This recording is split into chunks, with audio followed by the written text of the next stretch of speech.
What is up, you guys? Sam Dog, the infamous 253, coming at you with Dallas Stewart. Dallas, how you doing? Doing pretty good. Yep, week one in the books, and we got a new personal best that I don't think we're ever going to top for a while. 15-1. This is the best Yeah. we've ever done in the 6-year history of doing YouTube and doing game picks. We have never had anything like this. If the Bengals would never crap the bed against the Patriots last week, we would have had a perfect. So I'm gonna say this.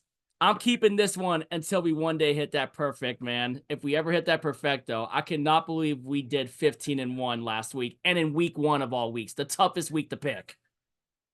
Yeah. But now we gotta move on to week number 2. Welcome to the week 2 picks of the 2024 NFL season.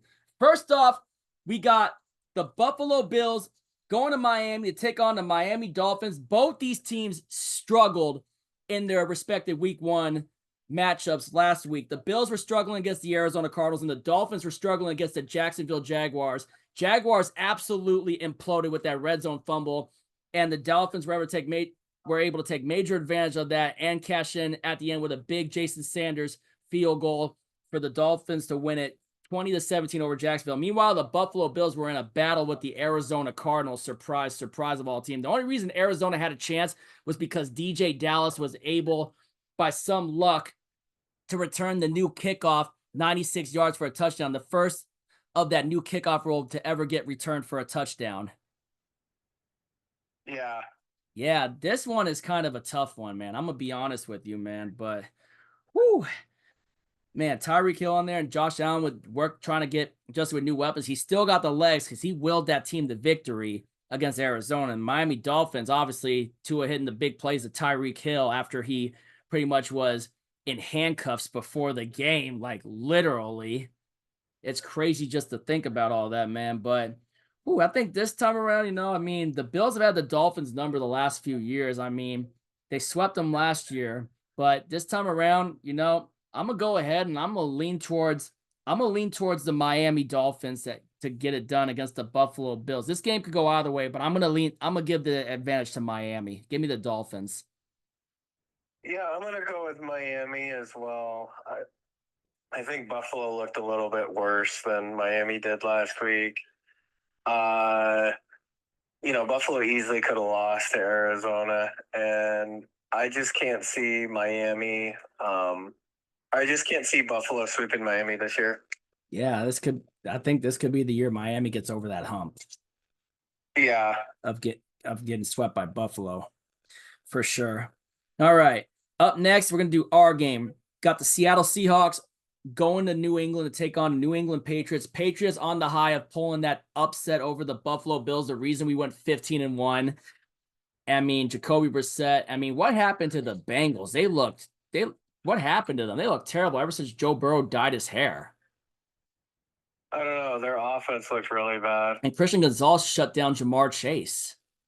I Yeah, mean, that was definitely the upset of week one. yeah, it was the upset of the season so far for sure, but the definitely upset of Yeah. week one, upset of the season. Meanwhile, the Seahawks had that god awful first half, with the exception of the Geno Smith touchdown run, and then we made that adjustment. Grubb made some good adjustments in the second half with the offense, and we were able to get it going with a Kenneth Walker touchdown, and then Geno throwing that dime pass to Zach Charbonnet off of that wheel route, and then freaking our defense getting 3 turnovers. Kayvon Wallace punching the ball out for a big fumble, and then Julian Love with the big interception in the red zone. Granted, we got the safety after that too when Denver held us to safety, and then freaking the Tariq Woolen interception.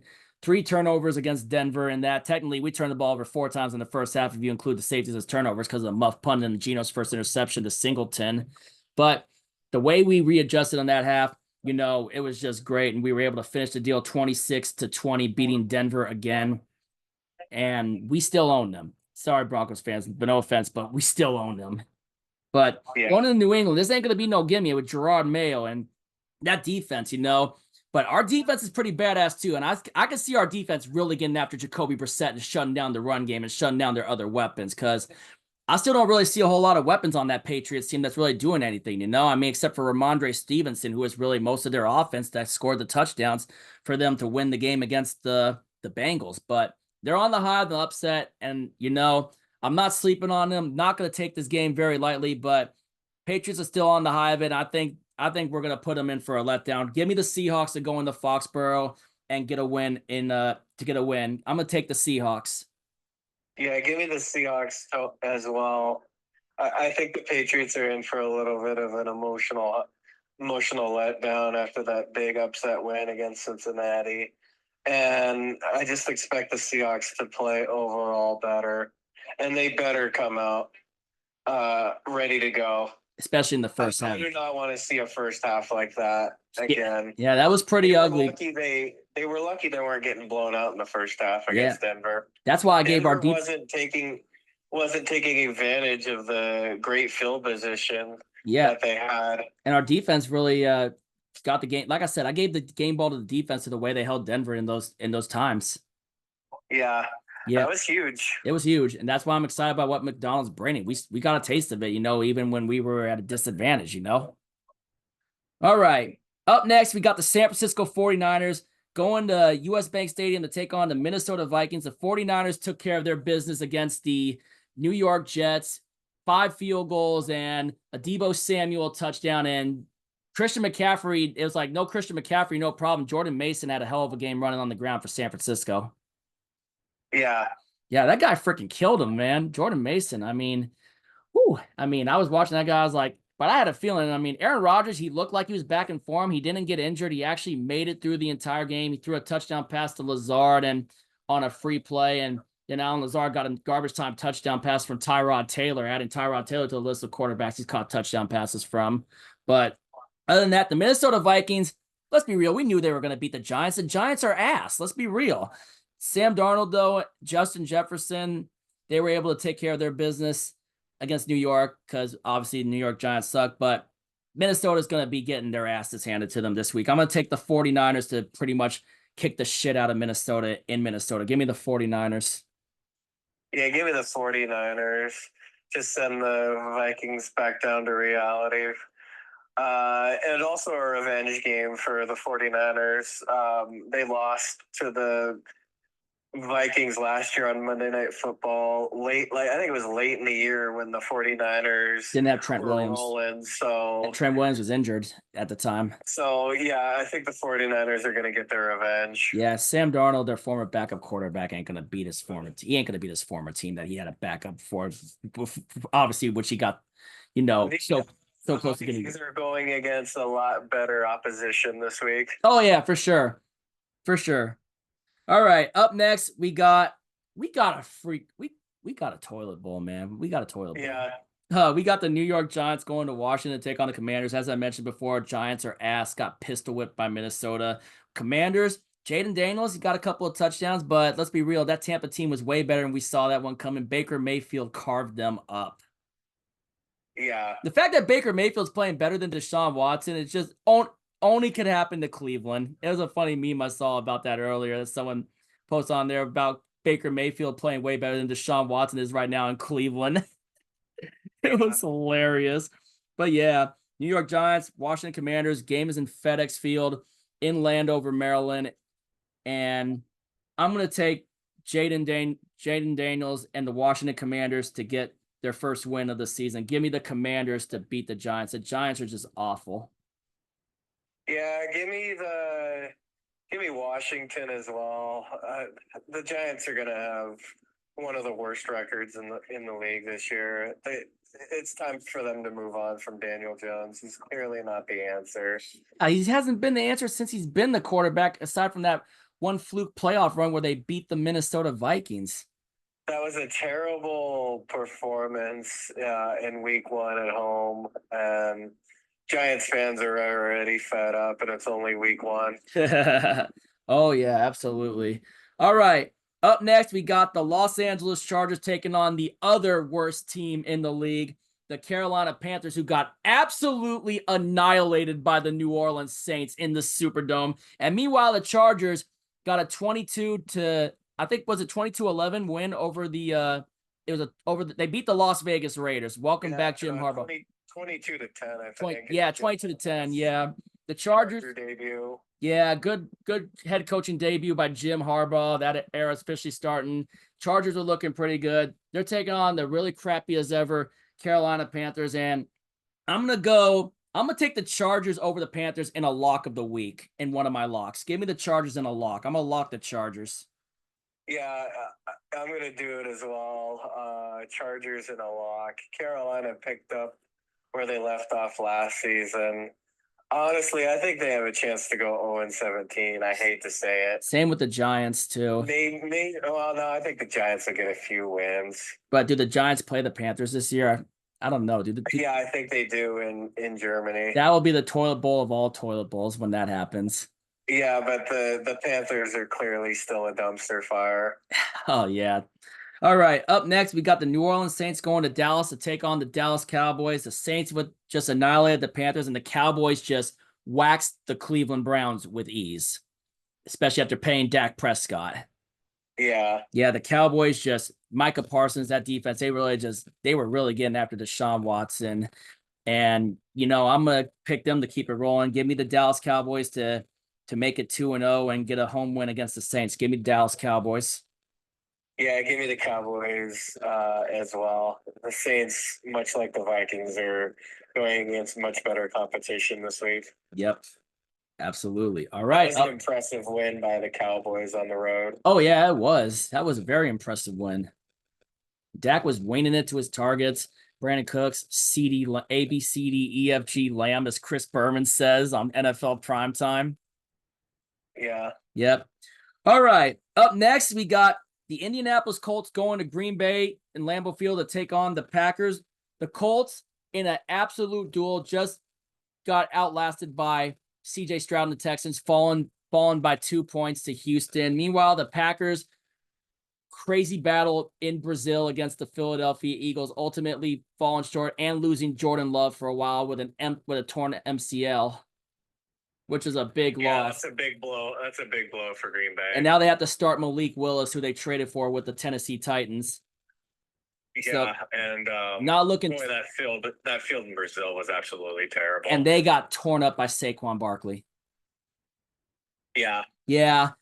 Give me the Indianapolis Colts to roll in the Lambeau and just absolutely roll the Packers. Malik Willis is going to be on his butt all day through DeForest Buckner. I think Buckner's going to get a lot of pressure. That pass rush for the Colts is really going to get after him. And Anthony Richardson, he's going to freaking run all over them and freaking throw. He was throwing some dime passes in that game against Houston in that battle. Give me the Indianapolis Colts to just steamroll the Packers. Give me the Colts. Yeah, give me the Colts to bounce back as well. I don't think the Packers stand much of a chance without Jordan Love. And their defense looked really bad last week. Yeah. All right. And Indianapolis hung in there with Houston. Yeah, they really did. All right. Up next, we got the Cleveland Browns going to Jacksonville to take on the Jaguars. The Browns got clapped by the Cowboys. The Jacksonville Jaguars choked it away against the Miami Dolphins in Miami. Both teams 0-1, both desperate for a win. But I'm going to give the edge here. They got Trevor Lawrence still. They still got some weapons, and they got to be pissed about that one. Jaguars at home. I'm going to go ahead and I'm going to take Jacksonville to go and get a win against the Cleveland Browns. I'm taking the Jaguars. Yeah, I'm going to take the Jaguars as well to bounce back from letting that game get away from them in Miami and drop the Browns to a disappointing 0-2. Oh, for sure. Oh, sorry about that. Just needed to take a drink of my soda really quick, and let me just put that right back behind the thing. All right. Okay. All right. Up next, we got the New York Jets going to Nashville to take on the Tennessee Titans. The Jets obviously got manhandled by the San Francisco 49ers. Defense still held them to 5 field goals and whatnot, but they gave up those earlier touchdowns. Jordan Mason ran all over him. Debo had a touchdown on him, and yep. Aaron Rodgers still can't beat the 49ers nowadays. I mean, we know he's beat them in the past, but he can't beat them now for some apparent reason. He just craps the bet against them. Meanwhile, the Tennessee Titans, how the heck do you blow a 17-0 lead? How do you blow that lead? And Caleb Williams did nothing. He did absolutely nothing. You gave up a special teams touchdown, a crazy pick six. The only thing Caleb Williams did was throw a freaking 2-point conversion. Yep. That's the only thing Caleb Williams did in his rookie debut. He didn't really do nothing. Nothing. And you had the lead and you absolutely choked it. That was crazy, man. That was crazy. Caleb Williams did nothing in that game and still won. It's a crazy thing. Even Darrell Taylor forced a fumble. Former Seahawk Darrell Taylor forced some fumbles for the freaking Bears. Man, but you're taking on Aaron Rodgers now, and you're going to be taking on a pissed off New York Jets team that dropped that game on Monday Night Football. I'm taking the New York Jets to go into Nashville and just get a win. Aaron Rodgers gets his first win as Jets starting quarterback. Well, technically he had his first win, granted, when he tore the Achilles on the fourth play, but because he was the original starter first before Zach Wilson to go in for him, who's now in Denver, obviously. But give me the New York Jets to go in and beat the Titans. Yeah, give me the New York Jets to bounce back. They do not want to start off 0-2. Yeah. All right, up next, we got the Tampa Bay Buccaneers going back to Ford Field for a divisional round rematch against the Detroit Lions, a rematch of the divisional. First, the Lions played a rematch of the wild card. Now they're playing a rematch of the divisional round back in Ford Field. The Buccaneers just absolutely carved up the Washington Commanders, and the Lions, crazy comeback, getting it set up for Jake Bates to force overtime, win the coin toss, and the Rams were just gassed, and they just rolled it. They just steamrolled them in overtime. The Lions steamrolled the Rams in overtime with ease, and David Montgomery punched it in with ease for the game-winning touchdown. It was just that easy. The Rams were gassed. Yeah. I'm going to take Detroit to keep it going and get to 2-0. They're hungry for it this year. I could tell. Give me the Detroit Lions. Yeah, give me the Detroit Lions as well to get to 2-0. I just favor them more over Tampa. Tampa's in for a little bit of a letdown. Oh. They had a pretty easy week 1 game against Washington. Oh, yeah, for sure, man.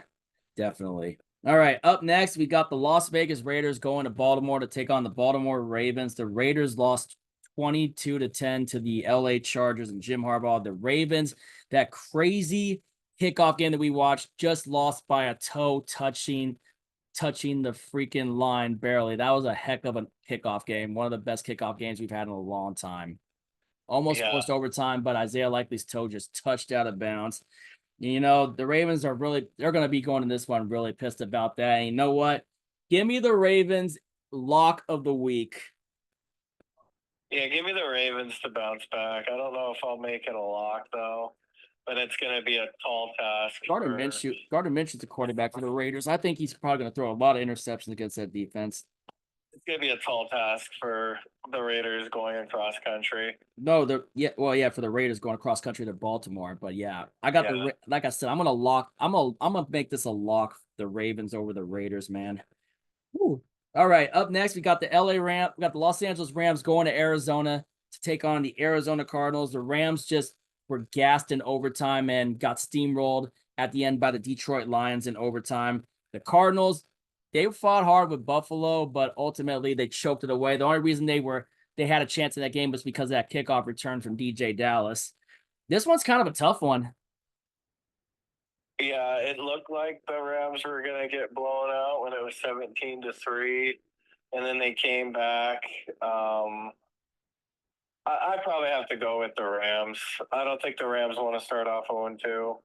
Yeah, that's a tough one. I mean, Puka Nacua's out. Yeah, that's a big blow. But I think I favor them more over the Cardinals. I think the Cardinals are going to be just kind of let down after blowing that game against the Bills. All right. I think it's going to have a hangover effect. Yeah, I'm gonna go ahead and I'm gonna side with you on that too. I'm gonna take LA as well. I'm gonna take the Rams as well on that one, just because I think they're gonna be pissed about dropping that game, despite not having Puka Nacua. You know, yeah. I mean, like to see Jared Verse get some pressure on Kyler Murray and see what else they can do, because they were hanging in there with Detroit for most of that part. They even had the lead for a little bit. They just let him get into Jake Bates' field goal range, the guy from the UFL with the Michigan Panthers who still continues to kick in Ford Field. He was able to force overtime, and then they just unfortunately lost the coin toss and got steamrolled. Yeah. All right, up next, we got the Cincinnati Bengals going to Kansas City to take on the defending Super Bowl champion, the back-to-back defending Super Bowl champion Kansas City Chiefs, I should say. Chiefs with that big kickoff opening night win against the Baltimore Ravens, just barely because Likely's toes touched out of bounds. And the Cincinnati Bengals, that big major letdown against the New England Patriots, which I could not believe. The reason why we went 15-1 in week 1. Man, just crazy to think about with that one. Bengals right now on the bronze side of the upset of the year right now because of that. And you know what? It doesn't get any easier. They're taking on a steamrolling Kansas City Chiefs team that's hungry for a three-peat. And I got the Bengals starting out 0-2. Give me the Kansas City Chiefs to take care of their business at home and beat the Bengals. I'm taking the Chiefs. Yeah, give me the Chiefs as well. It's gonna be a tough task for Cincinnati. I do expect them to come out, pissed off after dropping that game at home to New England, but I don't think it's gonna be enough. I just don't think they pull off the upset at Arrowhead. Nah. I do think it'll be a close game though. Yeah, because Burrow always plays Patrick Mahomes tough. Yeah, and they always play Kansas City like close, it seems like. Big time. Ooh, all right. Up next, we got the Pittsburgh Steelers going to Denver to take on the Denver Broncos. Surprise, surprise, Fields is going to start again next week. And obviously, the Steelers were able to get that win off of 6 Chris Boswell field goals in Atlanta against the Atlanta Falcons. The Falcons with a crazy choke, giving up all those field goals. Justin Fields, and TJ Watt had a monster game in that game for Pittsburgh against the Atlanta Falcons. TJ Watt. And meanwhile, the Denver Broncos rookie quarterback, we got after him, and granted he had that one touchdown, but we were pretty much putting all the pressure on him.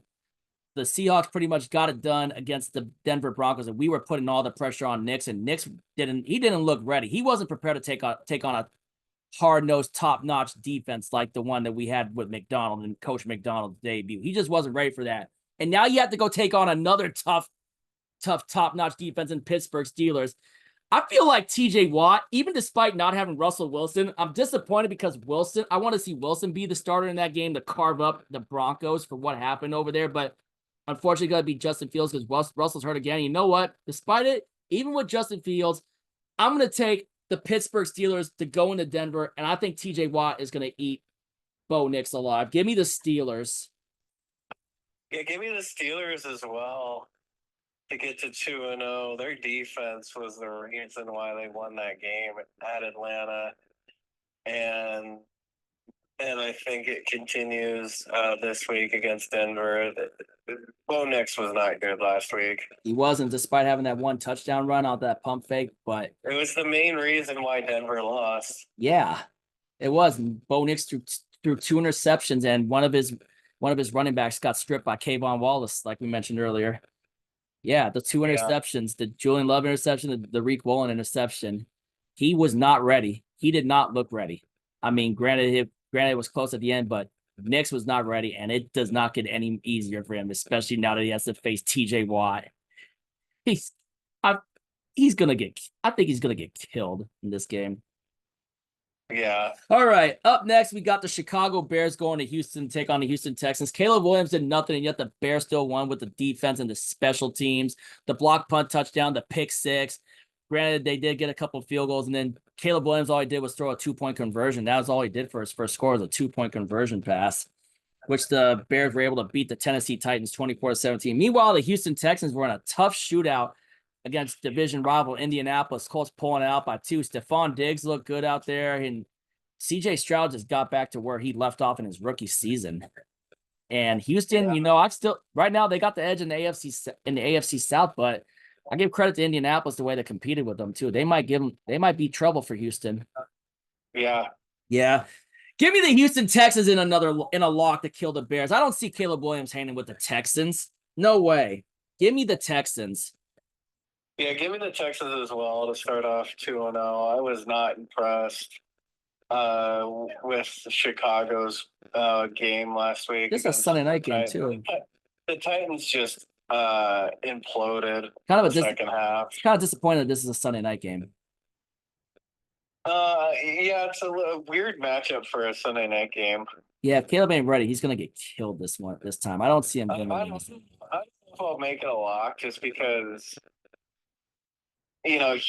Houston had to hold off Indianapolis, but I was not impressed with Chicago's performance last week. which is why I think that Houston won't have to hold them off. Handed them. The Titans handed them that game. Which is why I don't think the Texans will either. I don't think the Texans will hand them that game. I think the Texans are going to kill them, to be honest with you. I think Texans will kill them on Sunday night, which just might be a boring Sunday night game. All right. And last but not least, we got the Monday night game. We got the Atlanta Falcons going to Philly to take on the Eagles. The Falcons choked it away against the Pittsburgh Steelers, giving up 6 Chris Boswell field goals and I think it was 6 Chris Boswell field goals. 6. Yeah, because it was 18 to freaking 10.